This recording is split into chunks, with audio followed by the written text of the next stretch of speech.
Neur Radio. Neurotransmisión en onda.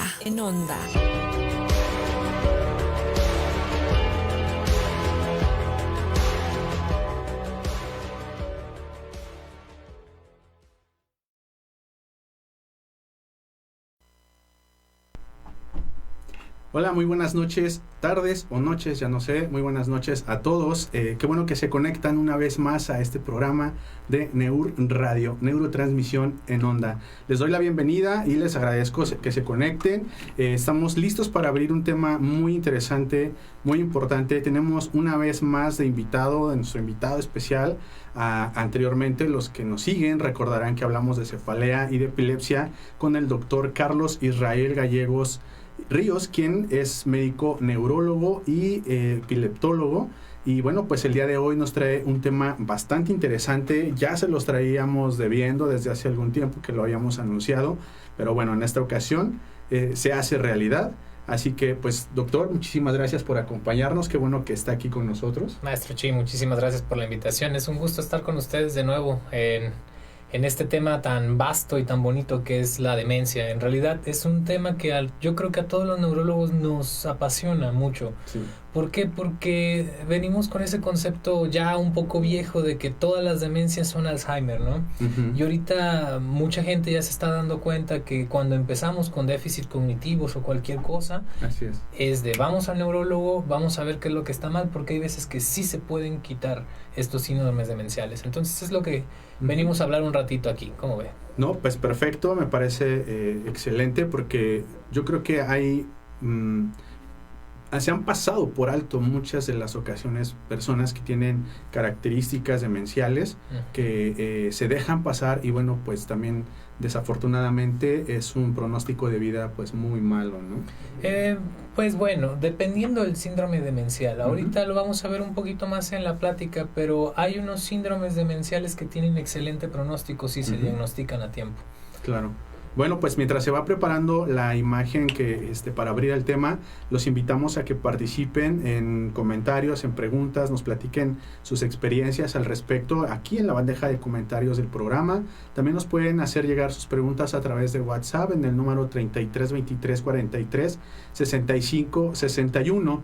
Esperemos que sea de su agrado y que también su participación pues sea muy vasta, porque por ahí tenemos todavía sorpresas. Quienes compartan la mayor cantidad de veces posible este video, se pueden llevar un estudio completamente gratuito, hablando de electroencefalograma, y un estudio de sueño incluso hasta el 50% de descuento.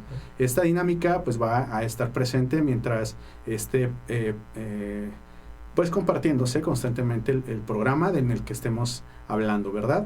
Y pues bueno, maestro, pues vamos a iniciar el tema. ¿Qué le parece? Pues para empezar, en rango general, ¿qué son las demencias? La demencia, nosotros la definimos los neurólogos como un déficit en uno de los hábitos cognitivos que tenemos nosotros, ¿sí? Nosotros en las esferas cognitivas tenemos varios espectros, ¿no? Tenemos la memoria, la orientación, el lenguaje, las praxias, y todo eso es lo que evaluamos con una serie de test que vamos a ver ahorita a continuación. Sin embargo, básicamente es eso, que nos disfuncionen una o más áreas de las ya mencionadas que imposibiliten al paciente para tener una convivencia social normal. Esto es que si a un paciente le empieza a fallar muchísimo la memoria, pues obviamente va a ser dañino, deleterio, ¿sí? No vamos a poder recordar en ocasiones dónde vivimos o quiénes son los que están con nosotros, ¿sí? Si también estamos desorientados, pues bueno, a menos que sea algo agudo y que lo vamos a también saber descartar con otros estudios, pero bueno, si cuando ya tenemos una desorientación prolongada de varios meses, pues también es algo que nos llama la atención. También si no aprendemos, o más bien no tenemos a identificar estos tipos de síndromes, también cuando las personas empiezan con problemas para comprender el lenguaje o las órdenes, a nosotros se nos dice, pues como que no parece una demencia, pero también ese es un dato demencial, ¿sí? Claro. No solo lo que se olvida es demencia, eso es lo importante de esta plática. Son detallitos, ¿no?, que se van presentando poquito a poquito, como sí. Y algunos muy riesgosos, ¿no? Cerrar la llave del gas, apagar la estufa, la comida, no sé. Sí, exacto. Nosotros tenemos también ciertos déficits pequeños en la memoria, ¿no? Del día al día, porque luego tengo pacientes en la consulta que me dicen, doctor, es que pues ya se me olvidan cosas ligeras, como de que, pues, ¿qué estaba haciendo? Subí con los calcetines y no los metí en la lavadora, etcétera, etcétera, ¿no? Y todos tenemos la tendencia de tener pequeños errores, ¿no? O sea, pequeños errores en la memoria, pero nunca influyen o nunca tienen una repercusión en nuestro día a día. Esto es que los pacientes, por ejemplo, no dejan la estufa abierta, ¿no? Con la lumbre prendida y después puede explotar, ¿no? O sea, se te puede olvidar y dices, pero ya lo recuerdas después, ¿no? Y ahorita voy, ¿sí? O puedes desorientarte un poquito, pero ya después que cuando empiezas de dónde estoy, no sé dónde está mi casa, no sé quién soy, cómo llegué aquí, esos son los errores cognitivos que sí tenemos que estar analizando, porque puede ser el inicio de un cuadro demencial. Claro, bueno, me imagino que se presenta a un tipo de incidencia, a un cierto tipo de población, así como también puede ser de distintas maneras, ¿no? Lo que platicábamos al inicio, se presenta comúnmente el Alzheimer, demencias de otras características, vasculares tal vez. Sí, exacto. Dependiendo la edad, dependiendo también la presentación, los neurólogos tenemos formas de clasificarlo. Esto es que, por ejemplo, si una persona empieza a olvidar las cosas, pero tiene de 30 a 35 años, no vamos a pensar que ese paciente tiene Alzheimer de primeras a primeras. Okay. Hay variaciones del Alzheimer, también eso es muy importante. No solo el Alzheimer es de viejitos. Hay variaciones genéticas que tienden a ser más de familias y esas personas sí tienen un déficit de la memoria muy importante y de una forma más temprana. Pero sí, como lo mencionas bien, Chi, en realidad nosotros lo vamos tipificando de edad, dependiendo la edad y dependiendo mayormente la presentación y qué otros síntomas acompañantes tiene la demencia. Sí, porque muchos pueden tener olvidos. Los problemas demenciales usualmente es como lo relacionamos todas las personas, ¿no? Personas que van olvidando cosas, pero también si olvidan cosas recientes, esto es cositas que le acaban de pasar, pues bueno, es un tipo de déficit de memoria de corto plazo. A las personas que están olvidando un montón de cosas de su pasado, ¿no? De que no se acuerdan ni dónde nacieron, ni en dónde nacieron, ni a qué edad, ni en qué fecha, etcétera, etcétera. Entonces esa ya sería una disminución de la memoria a largo plazo y ya se van dividiendo, ¿no? Son pequeños rubros. Sería difícil, por así decirlo, encasillarlas en pequeñas cositas. ¿Por qué? Porque nosotros vemos todo el cuadro integral y ya vamos viendo cuál es el síndrome demencial que más se ajusta al paciente que estamos analizando en ese momento. Y obviamente pues ya va a ser un tratamiento adecuado también para cada característica. Exacto. Entonces ahorita, por ejemplo, lo que estamos viendo en la pantalla es un test que nosotros no sé si se está viendo. Sí, me parece que sí. Sí se está viendo.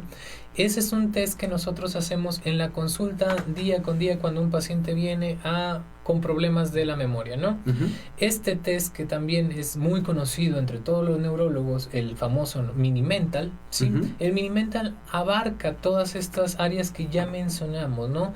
Sobre todo la memoria, la orientación, el lenguaje y las praxias. La praxia es algo repetitivo, comandos sobre todo motores. Por eso podemos ver ahí un pequeño pentágono que lo tenemos que entrelazar entre ellos, ¿sí?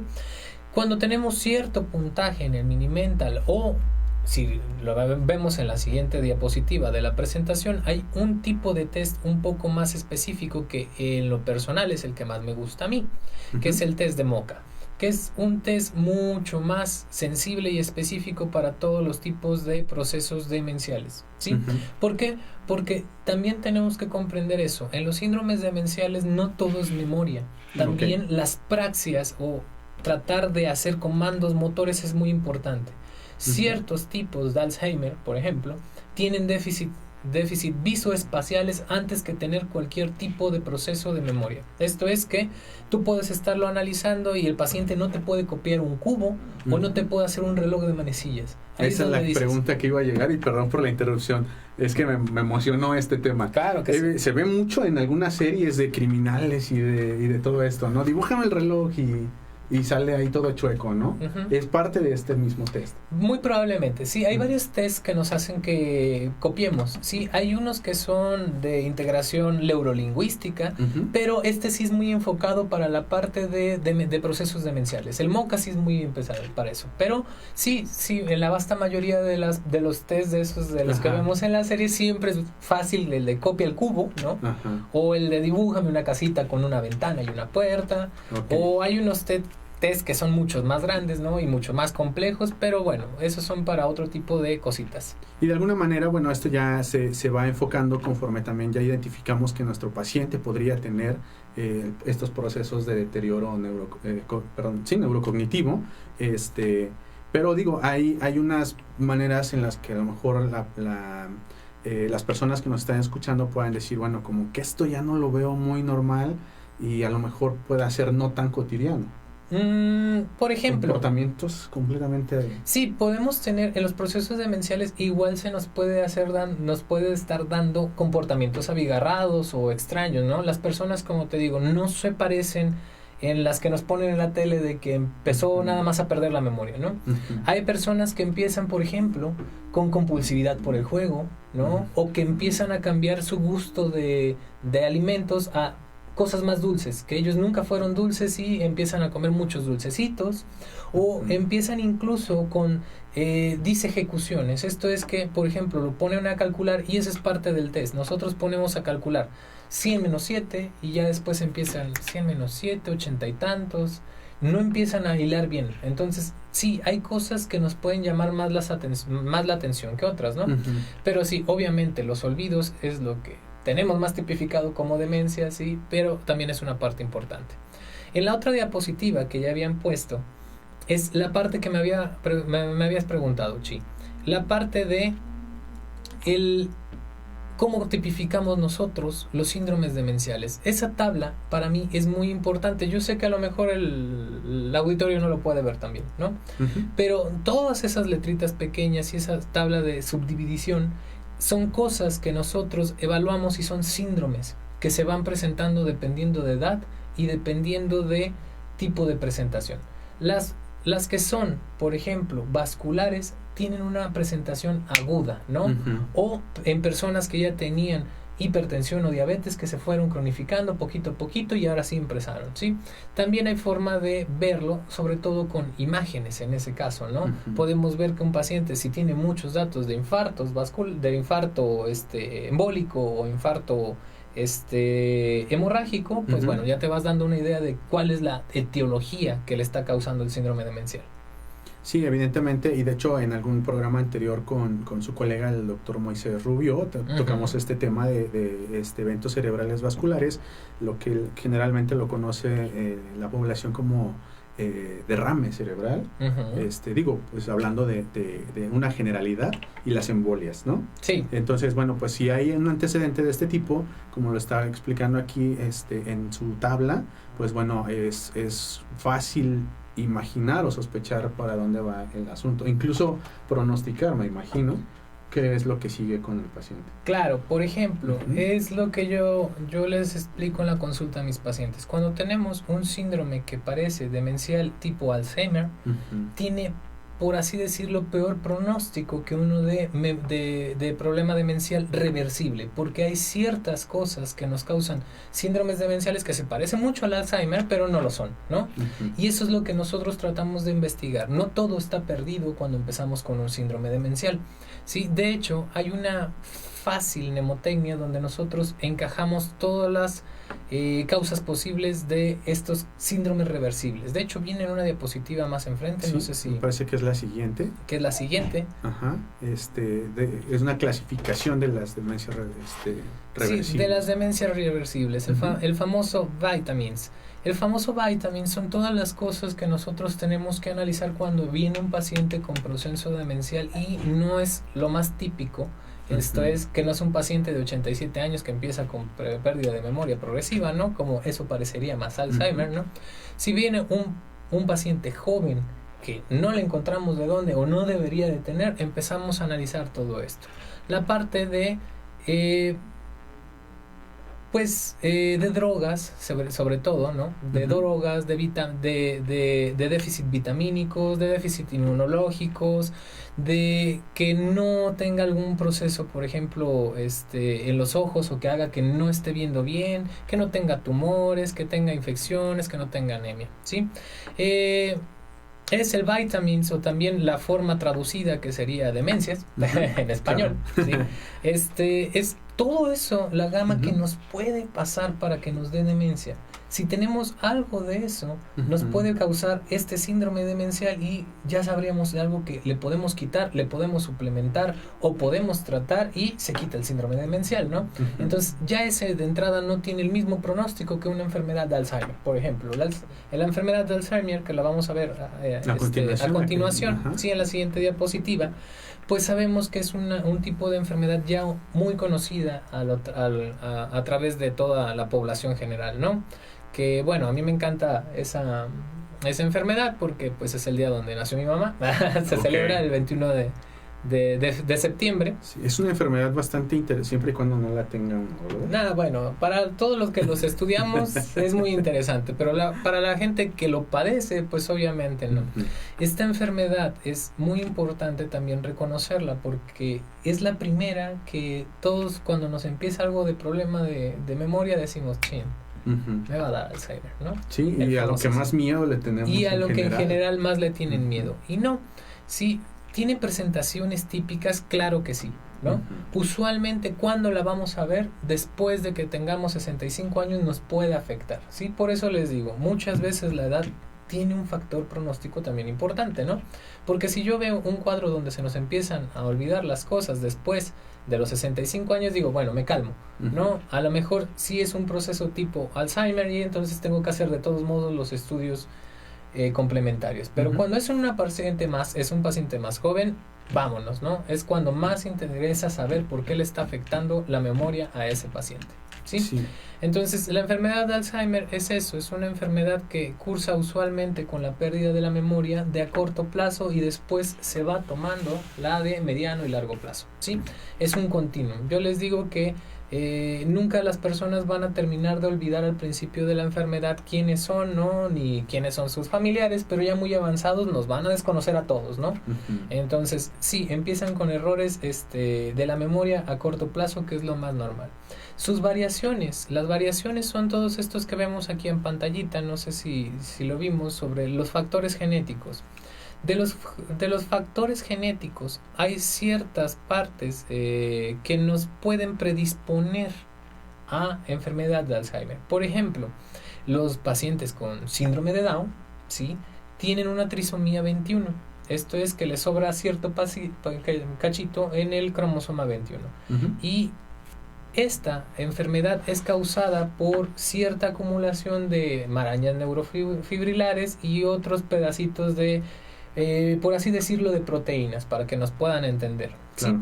Entonces, esas proteínas también las forma el mismo cuerpo de manera natural, pero se localizan, por así decirlo, el gen precursor de esta proteína está en el cromosoma 21. Entonces, por ejemplo, los pacientes con síndrome de Down son más propensos a tener enfermedad tipo Alzheimer, porque producen más de esta proteína y nos van afectando más a las neuronas que nos ayudan sobre todo con la memoria. Entonces, sí, factores genéticos nos pueden influir en las pérdidas de memoria, y sobre todo para que nos pasen ciertos síndromes demenciales. Sí, y bueno, como estaba precisamente revisando en una lectura durante el día, durante la semana, cuando son líneas directas de una persona que sufre este tipo de padecimientos, las posibilidades son incluso a veces hasta el doble. Sí. Y eso aunado todavía a enfermedades crónicas como lo mencionamos al principio, diabetes, hipertensión. Sí, también, por ejemplo, nos puede pasar mucho con los pacientes que tienen insuficiencia renal. Sí, en esos también nos pueden pasar este tipo de síndromes demenciales con mayor frecuencia o mayor facilidad, ¿no? Con mayor razón. Pues bueno, igual tenemos por ahí ya la siguiente diapositiva, que es una de las variaciones más de las demencias. De las demencias, sí. Aquí vamos a ver una que se llama demencia frontotemporal. Esta particularmente me encanta, ¿sí?, porque son de las que no refieren tanto al neurólogo porque se le olviden las cosas. De hecho, a los pacientes la pérdida de memoria no les inquieta, pero ¿qué se empieza a pasar? Se empiezan a poner raros, ¿no? Okay. Los familiares te dicen, se está empezando a comportar muy raro, ¿no? Por ejemplo, son de esas personas que usualmente no son religiosos o sí son religiosos y se ponen ultra religiosos, ¿no? Ya que ya todo el tiempo se la pasan en el templo, que estamos reza y rece, que se vuelven un poquito más pues retraídos, o en las mismas demencias frontotemporales, como lo dice su nombre, lo que más se afecta es el lóbulo frontal. Nosotros en el lóbulo frontal tenemos muchas actividades, entre ellas las motoras y también la desinhibición y lo que nos ayuda, planeación y juicio, exacto. Entonces, cuando a uno se nos afecta el lóbulo frontal, muchas veces las personas con demencia frontotemporal empiezan con comportamientos de riesgo. Entre ellos, se vuelven más hipersexuales, por ejemplo, ¿no? Empiezan a ser viejitos libidinosos, dicen por ahí. Sí. Salen corriendo desnudos a la calle. Y también pueden empezar, sobre todo con eso, lo más peligroso, pueden empezar de apostadores. De hecho, hay varios estudios que han analizado a los viejitos que van, a los que son compulsivos, tabures, ¿no? Le llamaban, ¿no? A los que son ludópatas. Y muchas veces han demostrado que sí tienen cierta afección en el lóbulo frontotemporal, ¿no? Entonces, son de esos comportamientos que nadie nos dicen que son de procesos demenciales, pero también entran dentro de los procesos demenciales. Incluyendo incluso alucinaciones o bueno, pues ya lo mencionamos hace un momento, ¿no? También incluyendo las conductas muy violentas al respecto. Sí, de hecho, qué bueno que lo tocas, sí, porque, por ejemplo, las alucinaciones en un cuadro demencial también nos orientan a otro.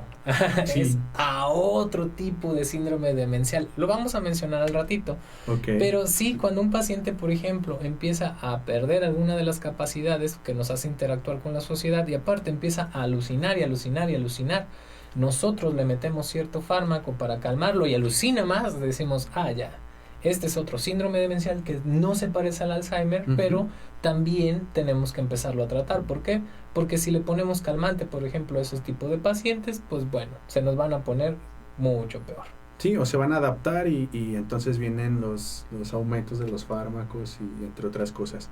Vamos a ir colocando la siguiente imagen y mientras tanto los invitamos una vez más a que participen. Tenemos la bandeja de comentarios completamente lista, realicen sus preguntas y nosotros vamos a responder en vivo. Pueden contarnos también sus experiencias.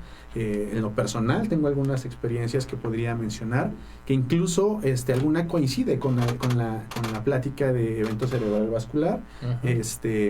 Y también tenemos el número de teléfono aquí en pantalla, 33 23 43 65 61, para que también, si no quieren hacer pública su pregunta en Facebook, la pueden hacer por WhatsApp.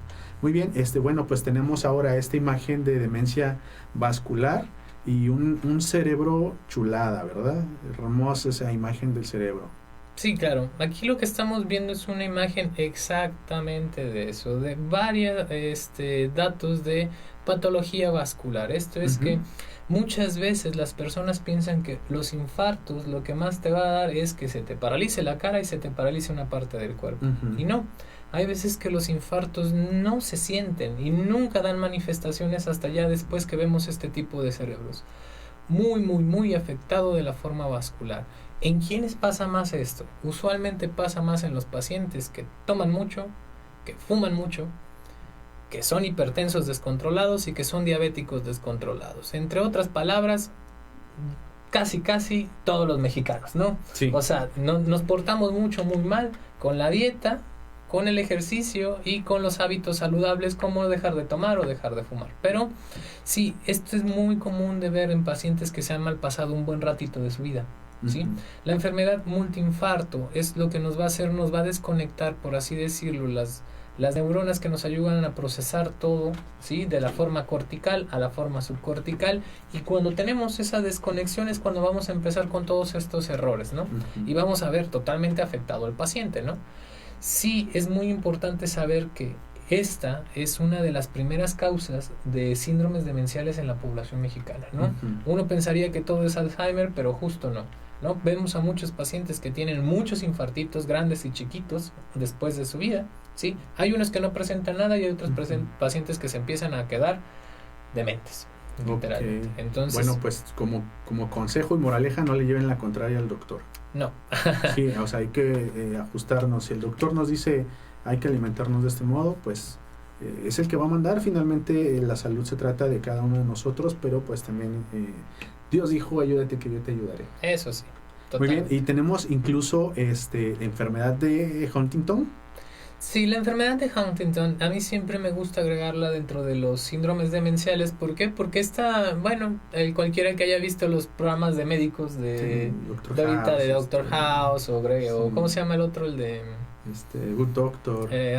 Todos esos, en todos ha habido un paciente de la enfermedad de Huntington, que son estas Sí. personas que empiezan a tener corea, un temblor rítmico que parece un tipo de baile, ¿sí? Ujú. Y ya después van perdiendo muchas funciones y entre ellos está la demencia. De hecho, es uno de los datos característicos de la enfermedad de Huntington, pero primero empiezan a temblar.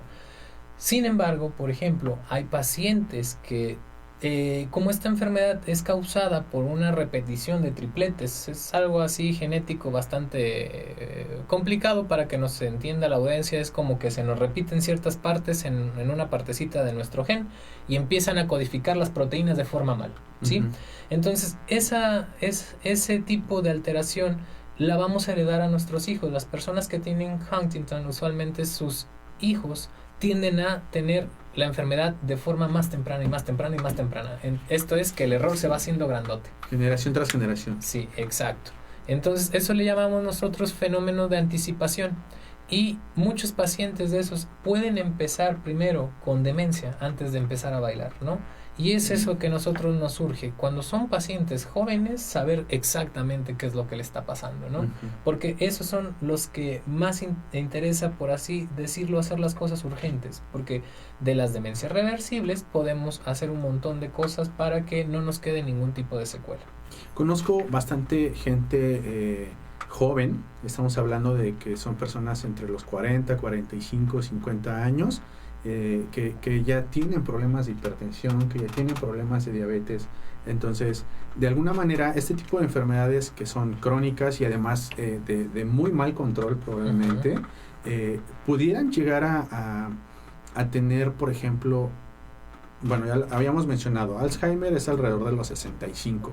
Sin embargo, este tipo de enfermedades crónicas lo podrían llegar a potencializar para hacerlo que presente a más temprana edad. Si habláramos de la enfermedad de Alzheimer en sí, no, No. o sea, no. Cualquiera de las anteriores, tal vez. La vasta mayoría tienen su propia fisiopatología, ¿no? Más bien me gustaría encaminarlo más a lo vascular, ¿sí? Ujú. A eso sí, Eso totalmente. sí. Hay unos Ok. que sí, de plano, les iba a tocar mala suerte, ¿no? Sí. Y aunque se hayan descuidado toda su vida, no les dio demencia vascular, por ejemplo. Claro. Pero en el otro no tiene tanto en realidad. Es importante y bueno, me agrada porque dejamos en claro precisamente que cada una de las características se va a presentar dependiendo de la edad y dependiendo también de sus características físicas y metabólicas, ¿no? Exacto. Tenemos por acá la siguiente imagen. Esta imagen dice... no la alcanzo a ver. La hipertensión endocranial normotensa. Excelente. Ese síndrome también es muy bonito. Nosotros nos toca ver eso también mucho en la consulta. Uh-huh. La hipertensión endocranial normotensa también tiene muchas teorías de por qué nos pasa, pero pues a palabras simples se nos empieza a acumular del mismo liquidito que nutre a nuestro cerebro, se empieza a acumular y se empieza a expandir, ¿sí? Y por así decirlo nos empieza a quitar funciones del cerebro normal. Entre ellos nos da muchísimo problema con la memoria. Esos pacientes también no son tan jóvenes, dependiendo si la obstrucción del líquido es de forma idiopática, que idiopático significa que no sabemos por qué se está reteniendo más, o de forma secundaria, porque por ejemplo, este síndrome les puede pasar también a las personas que se les obstruye la salida del líquido por un sangrado masivo. Por ejemplo, las personas que tienen traumatismo craneoencefálico, ya después podemos verlos con hipertensión endocranial, ¿no? Eso sería secundaria, ¿no? Claro. Pero sí, la hipertensión endocranial, el acúmulo de líquido nos puede pasar por muchas cosas. En específicamente, nosotros tenemos que hacer un estudio que se llama punción lumbar. Por eso tiene el nombre de normotensa. En la punción lumbar nosotros vemos la presión de líquido para ver si está aumentada. Si está aumentada, bueno, pues ya de entrada buscamos otras etiologías, ¿no? De esas causas secundarias como sangrados, infartos, tumores, etcétera, etcétera. Pero con esta es muy importante reconocerla porque, por ejemplo, el caso típico es un paciente que es anciano, que empieza con problemas para caminar, se empieza a hacer pipí, no camina de forma organizada, empieza como a bailar y a irse de ladito y aparte tiene demencia. Entonces, no se parece nada a Alzheimer, pero también es un síndrome demencial. Okay. Y es importantísimo conocerlo. Sí, pues bastante, porque incluso, o sea, son características físicas que también son muy visibles y que son de alertamiento, ¿no? Finalmente, una de las finalidades de hacerles llegar toda esta información es que puedan observar a sus familiares, a su alrededor, a vecinos incluso, y alguien alertarlo. Muchas de las ocasiones, pues pasa esto, ¿no? No los detectamos o lo detectamos, pero pues esperamos que se le pase. Y entonces estamos ya posteriormente lidiando con un caso mucho peor y bueno, pues en este caso estamos hablando de la demencia, de la hipertensión endocranial normotensa, que bueno, pues tiene sus características fuertemente visibles. Y bueno, pues tenemos por ahí también la enfermedad de Wilson. La enfermedad de Wilson también particularmente nos gusta mucho. Esta sí es de jóvenes, ¿eh? Entonces, okay. Sí, es una de las que más nos causa grima. Sí, no es tan frecuente como el resto que hemos tocado hasta el momento. Sí, pero siempre es bueno tenerla en mente. Sí. La enfermedad de Wilson es la incapacidad de nuestro cuerpo para, por así decirlo, mover bien el cobre dentro de él, ¿sí? Okay. Entonces también es basada en una mutación en el ATP7, ¿sí? Esta mutación lo que hace es que no podamos mover bien el cobre y el cobre se empieza a acumular dentro de nuestro propio cuerpo. Entonces, como el cobre es un tipo de metal, pues nos empieza a afectar muchísimas cosas. Nos da una intoxicación por cobre. Okay. ¿Sí? Tiene varias manifestaciones físicas que son bastantes características. Aquí vemos un ojito. En el ojito, nada más que... De hecho, sí se alcanza a ver bien, ¿eh? Que está a la mera mitad del en el ojito, tenemos un anillo que se llama Kayser-Fleischer. ¿Sí? Ese anillo da una coloración como naranjita y es muy bonito de ver. Sí, ya cuando lo ven no se nos olvida. Sí, definitivamente. Sí, por ejemplo, si tenemos ese halo, bueno, hay que preocuparnos, ¿no? ¿Por qué? Porque podemos tener una enfermedad de Wilson que todavía no ha debutado con cualquier otra cosa, ¿sí? Y ¿qué es lo más importante de esta enfermedad? Esta tiene varias manifestaciones. Una es demencia, ¿no? Ahorita estamos hablando de todos demencia, ¿no? Pero también no pueden empezar a hablar, ¿no? Tienen algo que se llama disartre, no pueden articular bien las palabras. También tienen distonías. Las distonías es un tipo de movimiento anormal del cuerpo donde nos quedamos en posiciones así medias forzadas feas, ¿no? Se ve acá el paciente como poseído, le decimos nosotros, ¿no? Sí. Y también pues tienen problemas con el hígado. Y bueno, tenemos un montón de cositas con la enfermedad de Wilson, pero que se nos quede claro que no todo lo que tiene demencia es enfermedad de Alzheimer, ¿no? Claro, podemos dedicarle un libro completo a esta enfermedad. No, totalmente. Esto es más, la enfermedad de Wilson se ve mucho más más bien lo ven más los pacientes los profesionales de gastroenterología, ¿sí? Porque lo primerito muchas veces que da es problemas con el hígado. Entonces vemos a un hígado enfermo que no sabemos por qué, ya después empiezan todas las manifestaciones, llega neuro, les damos una ayudadita también, a veces entre todas las especialidades le hacemos un montón, y resulta que la enfermedad de Wilson era, ¿no? Esta es una de las enfermedades que nosotros le llamamos grandes imitadoras, ¿no? Porque empiezan con un montón de cosas y ya después, era la enfermedad de Wilson que nos hizo un despapalle en todo el cuerpecito. ¿Y podríamos considerar que sea una enfermedad también de alguna manera abundante en México? En México usualmente en ciertas regiones sí. ¿En dónde es donde más nos da la enfermedad de Wilson? Donde tenemos la procreación con alguien que son consanguíneos, usualmente más tendientes a tener mutaciones de estas, ¿sí? Ok. Pero en sí, la enfermedad de Wilson no es tan predominante en el medio mexicano, pero sí es muy importante porque cuando ocurre hay que analizar el resto de la familia también, ¿no? Ok, y a lo mejor de alguna particularidad de algún otro país, porque pues también puede que haya algún mexicano casado con algún No, nacional claro por que allá sí, ahorita y se la traen. con todo lo de las redes sociales Sí, y de las sí. aplicaciones de citas, pues bueno, es mucho más propenso a ver estas cosas. Ya no tardamos en ver canguros por acá también. Ojalá, están bonitos. Sí. Muy bien, pues bueno, tenemos todavía para más. Tenemos la enfermedad de Korsakoff.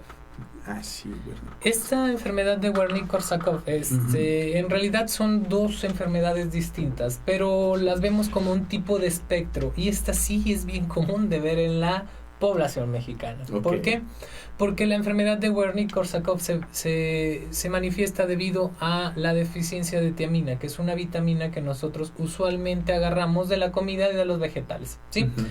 No es que los mexicanos no comamos vegetales, pero ¿en quién se depleta más? Se depleta más en las personas alcohólicas, ¿sí? Okay. Entonces la verdad es que los mexicanos nos distinguimos por muchas cosas en el mundo, ¿no? El mariachi, la birria, el tequila, y es eso, ¿no? Que somos medios alcohólicos en muchas de las veces. Los pacientes que han abusado mucho del alcohol, o que también se puede presentar en pacientes que no han tomado nada de alcohol, pero que son pacientes desnutridos, como los pacientes que a lo mejor están en una terapia de reemplazo renal y no comen muy bien, pues esos son los que más tienen este problema. Los pacientes que tienen enfermedades inflamatorias intestinales, que están desnutridos por sí solitos, también lo pueden presentar, ¿sí? Y nos causa un cuadro demencial bastante chistoso. Esto es de que es característico cuando nosotros lo vemos en el sistema de emergencias. Llegan los pacientes bien alterados por todo, y les pones tú un suero glucosado y se ponen peor, ¿no? Okay. Y ya después se pueden empezar a convulsionar, se pone muy feo el cuadrito, y bueno, después tomamos una resonancia y vemos que están alteradas ciertas estructuras que se llaman cuerpos mamilares de forma más característica, y ¡pum! ¿No? Pues era un paciente que estaba desnutrido, que había tomado mucho y pues tenía una deficiencia de tiamina. Y esas, como son deficiencias vitamínicas, reponiendo la vitamina se quita el cuadro demencial, sobre todo con la prevención. Obviamente ya cuando a veces tenemos el daño, pues bueno, ya también no podemos hacer milagros, ¿no? Claro, y bueno, acaba de destacar, hay que hacer una pequeñita aclaración. El hecho de tener a lo mejor un nivel de sobrepeso, de obesidad, no quiere decir que no sean pacientes nutridos, ¿no? Exacto. Más bien, pueden ser gorditos, pero desnutridos. Las hamburguesas y los chetos, pues bueno, no van a aportar muchísimo, pero sí hay que tener esto pues muy presente, ¿no?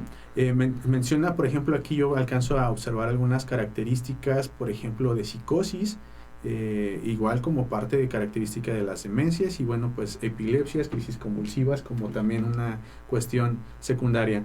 Ya lo vimos, si no es el coronavirus, va a ser síndrome de Korsakoff, ¿verdad? Wernicke-Korsakoff. Sí, porque se abrieron las tiendas y vamos por la cerveza, luego. Y pues bueno, vamos a pasar a la siguiente. También se ve muy bonita esa imagen el tallo cerebral, la columna vertebral. Ahí se alcanza a ver un poquito de cerebelo. Sí, ahí estamos viendo una proyección sagital de una resonancia magnética, y lo que queremos demostrar con esa imagen que está en el fondo es que vemos una lesión sobre todo de la médula, ¿sí? Estas enfermedades, las deficiencias de vitamina B12 y ácido fólico, también aparecen mucho en nuestra población. De hecho, eso es un caso chistoso. ¿Por qué? Porque como nosotros somos un país que por desgracia todavía no entramos en el primer mundismo, tenemos muchos datos de desnutrición y de cosas pues que no se deberían de ver en un país desarrollado, ¿no? Hace poquito salió un artículo de una revista muy famosa de medicina que conocemos todos en la carrera, del New England, y discutieron este caso que les costó a los médicos de la Unión, ¿cómo se llama? No, de la Unión Europea, de la Unión Soviética. No, no, de ahorita le atinamos. De Inglaterra, Okay. ¿sí? De Inglaterra les tocó un buen rato en ver por qué la persona tenía demencia. O sea, era una persona joven, no sabían qué le estaban pasando, le hicieron un montón de estudios y a algún médico que fue bastante, pues listo, se le ocurrió medirle los niveles de vitamina B12. ¿Y por qué? Porque pues era una paciente que era vegana, de las que no tenía mucho aporte de la vitamina B12 en la carne, ¿no? Claro. Que eso viene más en la carne. Entonces fue muy chistoso porque es algo que nosotros pensaríamos aquí en México a la primera, porque pues tenemos pacientes desnutridos, ¿no? Sí. Pero en los países desarrollados les cuesta un poquito de trabajo diagnosticarlo. Entonces, la deficiencia por vitamina de B12 y ácido fólico nos da un cuadro demencial muy, muy, muy sutil, ¿sí? ¿Y con qué se presenta más? Con problemas para caminar, por ejemplo. Nos da una paraparesia espástica. Esto es que las piernas se nos ponen tiesecitas y no podemos caminar muy bien. ¿Por qué? Porque nos afecta mucho a la médula. Ok, y algunos calambres, me imagino. Sí, cambios sensitivos, sobre todo, les empieza a doler mucho las piernitas, empiezan con problemas en el cuello, sobre todo dolor, que se les debilitan los brazos y las piernas, un montón de cositas. Bueno, pero pues retomando lo que mencionaba, si les sucede estando aquí en México, pues tengan por seguro que van a salir rápido porque se va a detectar pronto. Bueno, aquí sí. Los neurólogos tenemos un poquito más de... Sí, y de hecho por ahí nos presenta también un diagrama de flujo que se ve bastante interesante.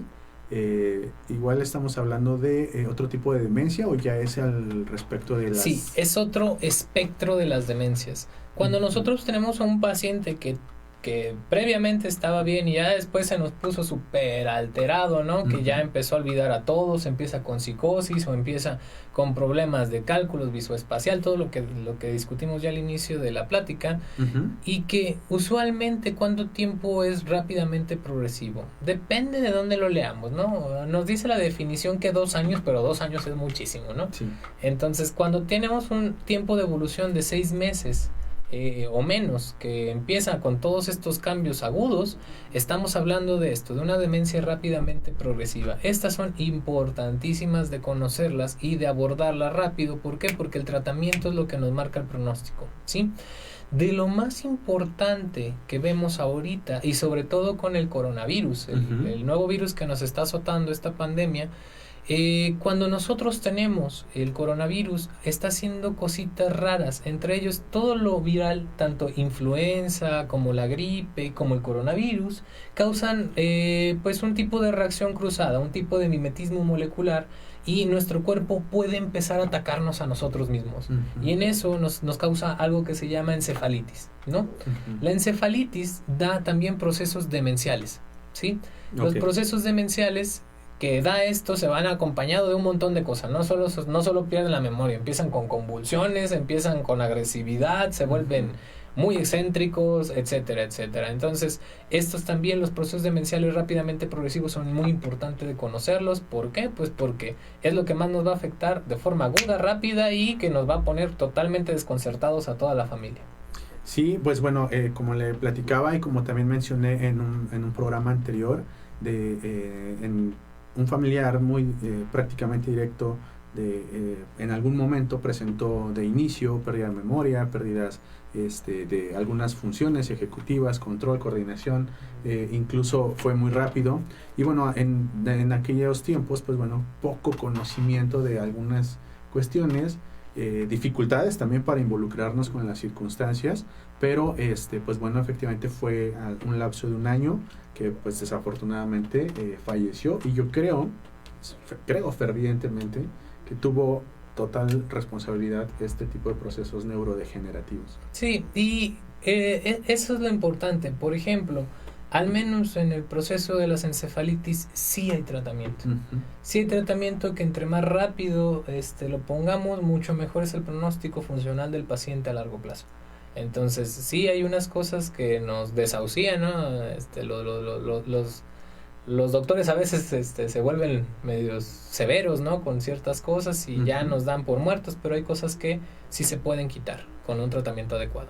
Muy bien, pues bueno, tenemos todavía por ahí otro tipo de enfermedad de Creutzfeldt-Jakob. Es que sabe que me queda lejecito si no me traje los lentes. No se puede preocupar. Esta sí, por ejemplo, cuando nos empieza a pasar, hay que persinarnos. Hay ciertos procesos demenciales, como ya dijimos, que sí hay tratamiento y hay otros que de plano no hay que hacer, no se les puede hacer nada, ¿sí? Esto, la enfermedad de Creutzfeldt-Jakob, se da por una proteína normal que se llama priónica.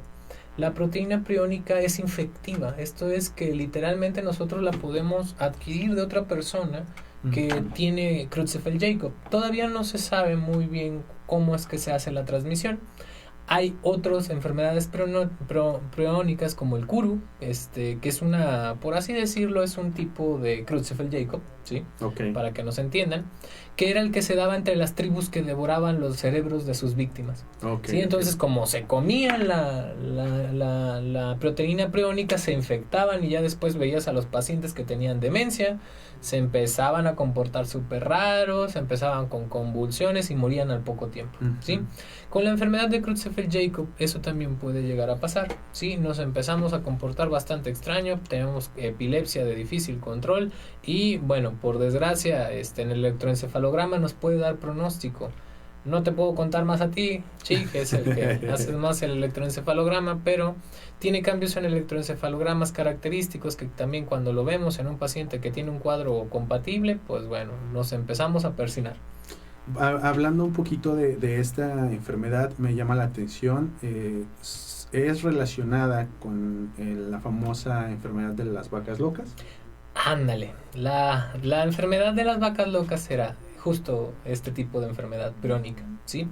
Y era lo que teníamos miedo hasta cierto punto todos los médicos. La enfermedad de las vacas locas hacía justo lo que hace la enfermedad de Creutzfeldt-Jakob. Y muy ampliamente contagiosa, muy volátil. Sí, exacto. Entonces, este tipo de encefalopatía espongiforme, porque nos hace el cerebro, como lo podemos ver ahí, como una esponja porosa, sí, pues era bastante efectiva y teníamos mucho miedo de que fuera a propagarse rápidamente, ¿no? A veces también podemos contraer la enfermedad y no desarrollarla de forma inmediata, lo podemos desarrollar a lo largo de los años. Entonces, como cualquier otro virus, bacteria que tengamos también nosotros la posibilidad resistente de no darle lugar a que se desarrolle en nuestros cuerpos. Exacto. Pues bueno, ahí tenemos las imágenes muy bonitas, de hecho, insisto, están padrísimas las imágenes que trajo, doctor, qué bueno que nos las comparte, este cerebro, la normalidad y la no normal, y el electroencefalograma, NEUR, clínica de sueño y neurodiagnóstico, electroencefalograma, incluso a domicilio. Llámenos. Vamos a pasar a la siguiente, encefalitis. Encefalitis también, es otra historia, es otro rollo muy interesante. Inflamaciones y convulsiones y etcétera, ¿no? Sí, de la encefalitis a mí me encanta también. La encefalitis autoinmune, a pesar de que no es un territorio ampliamente, por así decirlo, de los doctores epileptólogos, lo vemos muy seguido, ¿no? Porque tienen crisis convulsivas de difícil control, la vasta mayoría. Pero estos pacientes son más del campo de la neuroinmunología, ¿sí? Y son bastante apasionantes debido a su presentación tan dramática, ¿no? Basta de las veces los pacientes empiezan a no reconocer a nadie, empiezan psicóticos, empiezan agresivos, luego convulsionan, luego lo ves en el hospital hasta intubados y no sabes qué está pasando, ¿no? Y es cuando nos tenemos que mover rápido los doctores, ¿no? Empezamos a hacer muchos estudios, entre ellos resonancias magnéticas que muchas veces nos pueden dar la normalidad característica, que usualmente son hiperintensidades en el lóbulo mesial temporal o en otras de las localizaciones. No es lo único, pues se pueden comportar de muchas. ¿Por qué? Porque la encefalitis autoinmune, si lo vemos en la tablita de a continuación, tiene todos esos marcadores, ¿no? O sea, tenemos que hacer pruebas en sangre y empezar a sacar marcadores de cuál es el que nos está afectando, ¿no? Entonces podemos ver que son muchísimos, ¿sí? Entonces en eso radica que nosotros empezamos a abordar al paciente de forma temprana. ¿Por qué? Porque si no lo hacemos, aquí a que descubrimos qué es lo que está pasando, se nos puede fundir el paciente. Esto es que las crisis convulsivas que no se controlan bien, por así decirlo, o que no se tratan a tiempo, pueden dejar un daño cognitivo en el paciente a largo plazo. Esto es que el pronóstico varía. Ok, precisamente para allá iba. ¿Cuál era el pronóstico de vida? ¿Cuáles eran los pronósticos de daños? Y bueno, también tiene su edad, tiene su etapa característica en la edad de algún paciente. Dependiendo el tipo de antígeno, ya sea nuclear o de superficie que nos afecte. Por ejemplo, hay uno que se llama encefalitis por anticuerpos anti-NMDA, ¿sí? Esos, así el nombre tan abigarrado, son muy característicos de los pacientes que son jóvenes, ¿no? Y usualmente de mujeres también. ¿Y qué les pasa a esas mujeres? Son mujeres que muchas veces también tienen algún tipo de masa o de cáncer, sobre todo en el aparato genitourinario, muy relacionado con los de ovario, por ejemplo, con masas de ovario, que empiezan a darnos estos anticuerpos anti-NMDA. El NMDA es N-metildeaspartato, es un receptor que tenemos en el cerebro y como nosotros ya sabemos, el cerebro es cablerío y es electricidad. Es la siguiente, de hecho, la siguiente imagen de encefalitis NMDA. Entonces, este tipo de encefalitis son bastante dramáticas. ¿Por qué? Porque el paciente con lo primero que se empiezan a comportar raras las muchachitas, usualmente es de mujeres, no es exclusivo. También podemos ver en hombres, pero se empiezan a comportar bastante raras, empiezan con convulsiones de difícil control en alguien que previamente estaba sano, ¿no? También hacemos ultrasonidos, por ejemplo, abdominopélvicos, y ya les encontramos algún tipo de masa y decimos, bueno, ya sabemos más o menos por dónde está todo esto, ¿sí? Pero estos también causan síndromes demenciales. Hay veces que no convulsionan las gentes con las encefalitis, ¿sí? Hay veces que nada más empiezan a comportarse extraños o empiezan a olvidar cosas. Entonces, como ya lo vimos, la neurología, a pesar de que hasta cierto punto suena bastante fácil, ¿no? Y además a veces repetitiva, ¿no? Ajá, podría parecerle a repetitiva. algunas personas, ¿cierto? Es muy, muy, muy específica. ¿Sí? Entonces, en eso radica ir con el doctor, atendernos. ¿Por qué? Porque si puedes ver, todas se parecen, todas tienen pérdida de memoria, ¿no? Pero no todas son lo mismo. Entonces, y tampoco, no toda pérdida de memoria es Alzheimer. Entonces hay que tratarnos a tiempo, hay que hacer todo bien pensado y sobre todo acudir al experto cuando algo ande mal, ¿no? Sí, claro, efectivamente, no todo es Alzheimer, no todas son demencias. Cabe destacar que sobre todo en población joven, me gustaría resaltar esto si me permite. Hablando de clínica de sueño y neurodiagnóstico, bueno, pues también sabemos que una mala calidad de sueño lleva a olvidos, lleva a torpezas al hablar, por ejemplo, tratar de recordar ciertas palabras muy básicas que se atoran en la punta de la lengua, que generan incluso algunas alteraciones emocionales drásticas como una depresión, un tipo de ansiedad o incluso respuestas impulsivas. Y bueno, pues ahí después andamos pidiendo perdón, ¿no? Andamos pidiendo perdón por estas impulsivas. Entonces, pues bueno, bastante completa la información. Si tienen alguna pregunta adicional, ya sea en este momento o a futuro, sin ningún problema, con todo gusto la vamos a responder. Este programa también se va a encontrar en YouTube más tarde. Nos pueden encontrar en YouTube como Neur Radio. Y bueno, pues agradecemos la participación, doctor. Desafortunadamente, como siempre, se nos termina el tiempo y pues bueno, tenemos que hacer nuestro corte.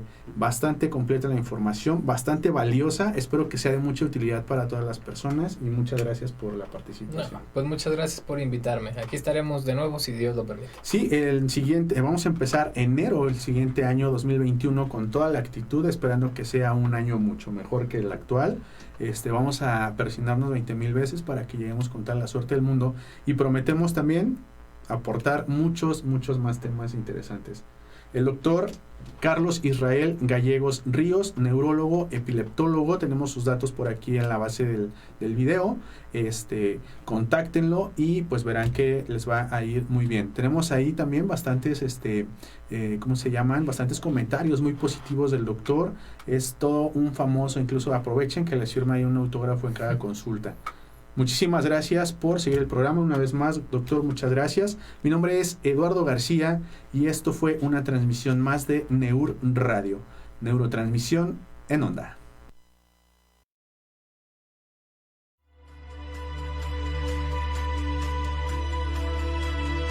La conexión ha llegado a su fin. Sintoniza a Eduardo García el próximo jueves a las 6 de la tarde. Hasta la próxima.